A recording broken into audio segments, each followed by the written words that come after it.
So basically, the cinnamon challenge would yield hilarious videos like that. And after watching those videos, I somehow felt relieved, knowing that I was not the only one suffering from cinnamon. And that made me feel better. And since then, the word cinnamon does not only remind me of my first dining experience, but also those hilarious videos of cinnamon challenge. Now that you have heard my story with cinnamon, I think it's a very good opportunity for the concept embodied meaning to chime in right now. If you Google the word embody, Google would tell you it's a verb and be an expression of or give a tangible or visible form to an idea, quality, or feeling. Let me give you a concrete example. When you learn a word for the first time, the word would not make sense to you until you make a connection between that word and your personal experience. For example, when I learned the word cinnamon, if I had not tasted the food with cinnamon, the word would not make sense to me. I would only know from the dictionary it's a kind of spice, and you can put it on your food or your drink, and that's all. Because I've never tasted it, the word cinnamon would not make any sense to me at all.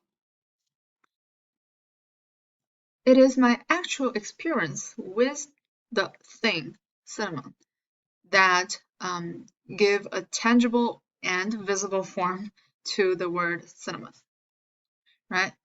So I actually assign a reading to you called Embodied Meaning. I really love that chapter.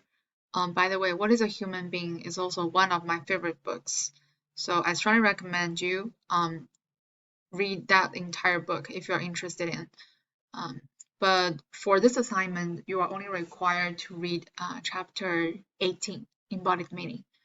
I hope you can have your own understanding of the concept embodied meaning, but here's my personal take on that concept. So the word embody, it means im and body. It means something that your body would remember and react to.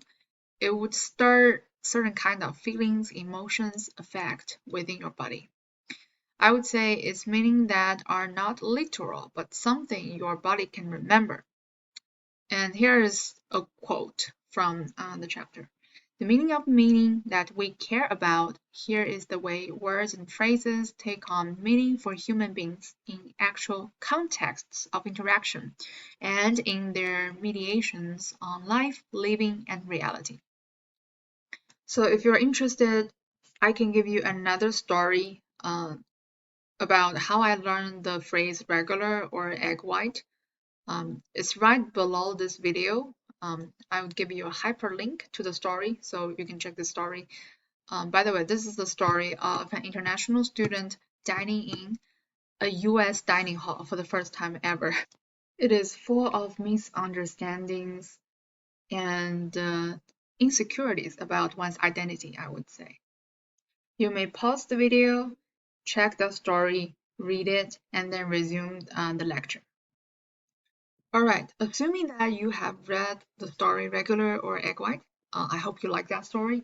Now it's time to actually read Embodied Meaning in What is a Human Being, chapter 18. Please read that chapter and then write a response to the prompt I give you. Basically, I ask you, first of all, how do you understand the concept? And secondly, based on your understanding of the concept, why is it relevant to our writing project on becoming professional foodies? So basically, you need to read the project 1 description carefully and then consider how embodied meaning can be applied or is related to that writing project. All right.